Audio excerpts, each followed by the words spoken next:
Hi everyone, this is the 2021 Tesla Model S long range version. And there's been a lot of discussion on YouTube, the difference between this car and the Plaid version. I also have an older 2016 Model X, and I'm gonna do some comparisons of that as well. But as you can see, this car is very sleek. Today, we're gonna be doing the interior of the car.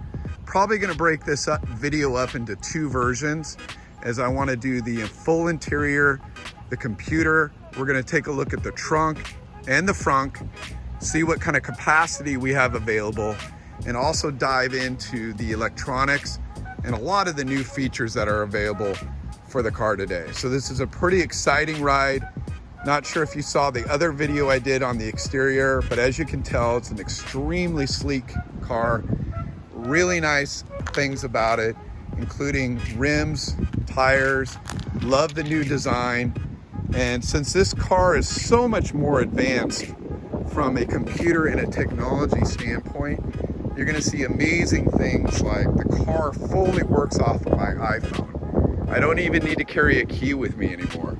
You just simply walk up to the car and it will actually unlock for you. Look at the door handles just popped up as I get closer to the car. Let's go ahead and step inside and we'll do a full review of the interior. I decided to go with the white vegan leather, as you can see here in the car. And a couple other things to point out with the white vegan leather. I really like the mahogany wood that's inlaid around the trim of the car as well. And you'll also notice this gray fabric they put, which I think gives it a really nice contrast against the white vegan leather. And then they have their standard black vegan leather there as well, which is really nice. Really nice accents. They have Alcantara that goes all the way up through the pillars and up through the roof lining. Even the sunshades are all in Alcantara as well, and it goes all the way to the back. Also, we'll do a review of the rear of the car as well. There's a lot of great things to point out. So really nice interior. I'll tell you, the luxurious aspect of the interior now, they've really taken up to the next level. I'm gonna go ahead and shut the door. We'll get started here.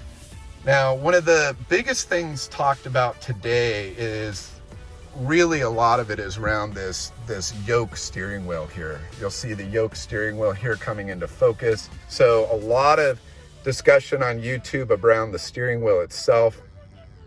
I got to tell you that at first I was, honestly, before I received a car, I was a little bit concerned about this steering wheel. But the more that I've driven this car and used this steering wheel, taken a few trips, I've only got about 150 miles on the car. It's still brand new. I just took a lot of the stickers off the car, protective coverings on the screens and things like that. But driven the car only about 150 miles.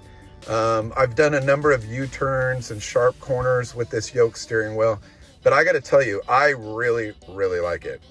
It grows on you. At first, it's very different, so you're going to be not so sure about it. I think a lot of people will think it's pretty cool, but driving it at first, you're like, ooh, I'm not sure if I'm gonna like this, but honestly, you end up liking it quite a bit.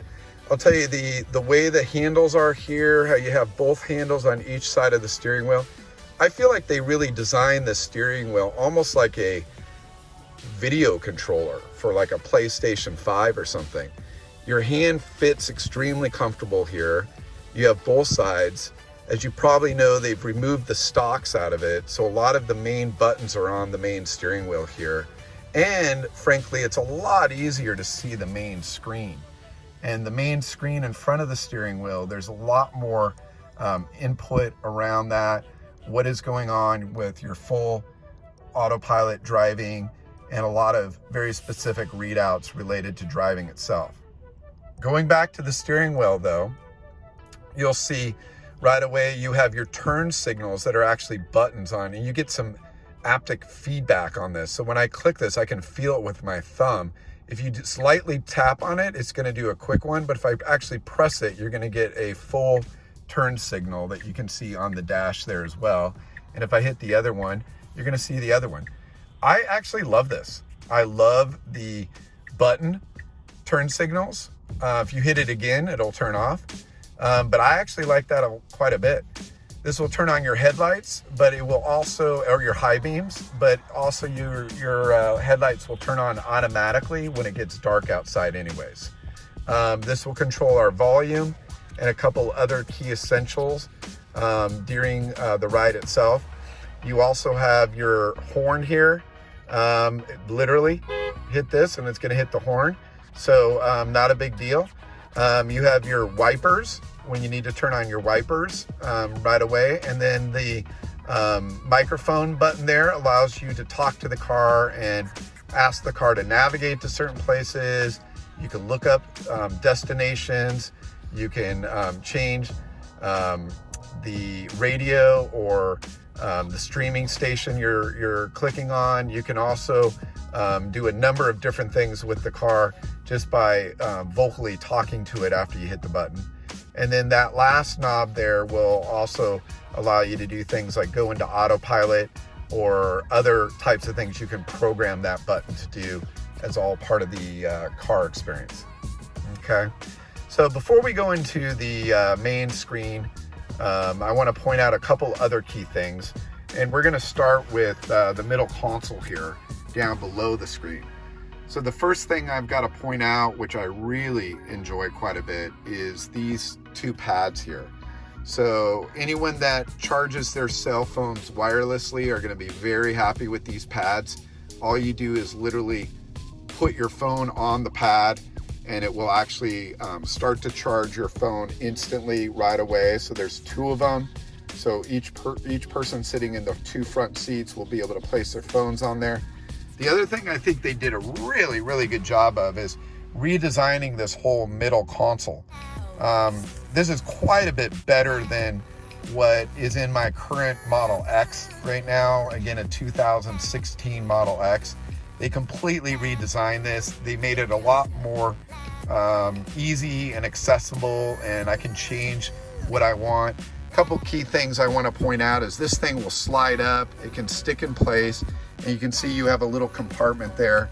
I can also move the drink holder back and it slides under the armrest. And then I have the ability to move this little cubby up, and you can see how deep it goes down in there. So I have one of my owner's manuals, or safety, I guess, manual in there.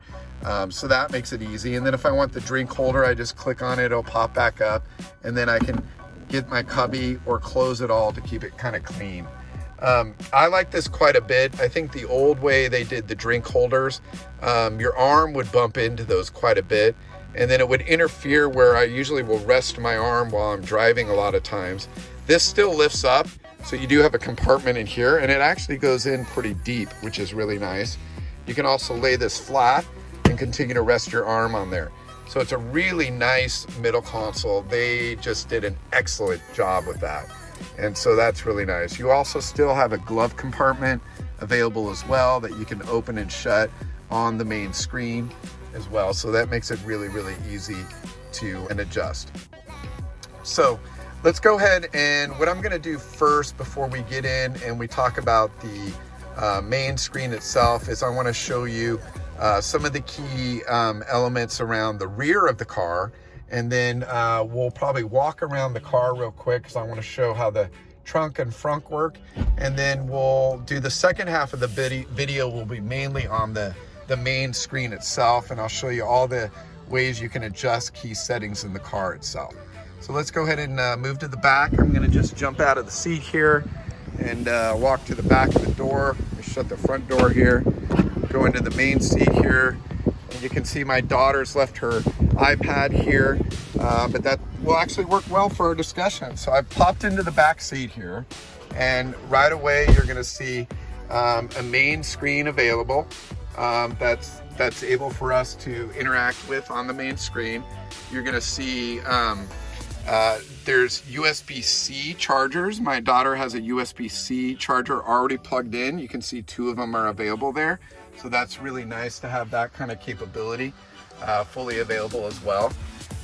We also have really nice room. There's plenty of leg room back here. The kids love it, mainly because of that screen that's also available. We also have a great armrest that will actually come down. So I can bring this, there's a little tiny button behind the armrest. Not a lot of people see it, but if you can see where my finger is, if I click that, I can bring the armrest down. And now you can see a really nice cup holder. And what's also really amazing is I can bring this up, and these two pads right here are also wireless charge pads. So that armrest kind of folds back in, as you can see there. And this allows the kids to put their phones directly on the pads, or if you have adults riding back here, there's plenty of room. You have that capability, and the drink holder and your USB-C ports that are also available right there. So there's a lot of different ways to really use the back seats here and interact with all the space that's available back here. Another thing that Tesla does just amazing is provides an all glass roof, as you can see here. We're getting a lot of reflection here, but really nice back roof, and all the adults or kids that I've had, you know, sit in the car really love it. So it's pretty darn nice. So this is most of the interior aspects. Let's look at the back, or let's go outside and look at the trunk and the front, and then we'll come back in and do the electronics that are available in the car. Okay. Now we need to, in order to get the trunk and front open, you can either use the mobile app, or we can just go in here on the main screen. And I'm gonna go ahead and click on this car icon. When we do our more in-depth thing, you'll see this. But I'm gonna go ahead and hit the front, and then I'm gonna hit the trunk, and it's gonna open up both of those for us. So let's go and take a look at those now. All right, we'll go ahead and go to the trunk first. So you'll see in the main trunk, it's quite large. The Model S here has always had a very large trunk. So you can see it kind of in comparison here. Quite a lot of space there, a lot of room. And then, as many of you may know, if you're familiar with Teslas, this bottom area will fold up here. And you can see there's quite a lot more room on the very bottom down there. To give you more space. I actually use this cubby quite a bit. They also put lights back here, so at night you also have extra storage areas here, and then in here there's even another storage area here, which goes in pretty deep. So a lot of different rooms. One of the other things they did in the new 2021 Tesla Model S here is they've also made it so I can put the seats down right here, the back seats. So if I click those buttons, it will actually fold these two back seats down automatically for you. So it makes it a lot easier to be able to adjust that. And then of course you have your close button here, which is very convenient. So by clicking that, you'll see it will automatically close for you very nicely. All right, let's take a quick look at the front or frunk of the car as well. So you can see we've already popped it. So all I have to do now is reach under here, lift it up. And this area is not quite as big. I have my charging cables there that I keep in there. I don't use those too often, because even when I go to a supercharger, you don't need those, as there's already a cord there. You have your windshield wiper fluid here as well, and that's about it. So you can get a couple items in here. We've certainly have used this for road trips, especially in our Model X when we run out of space. So overall, Teslas have a lot of room available, and so it makes it really easy. Gosh, I just love the look of the front end of this car. I just think the whole new front fender is just so much more sporty than the old model. I just love how it comes out of the front bumper. It just looks so aggressive. I love it. Okay, let's go ahead and close this, and for safety reasons you have to push down on it a bit. So once you have it closed, we're gonna go ahead and head back in, and in our second part of our video we're gonna focus on the main computer screen here. So really look forward to, please click on our second video here, and we'll get started on the main computer screen.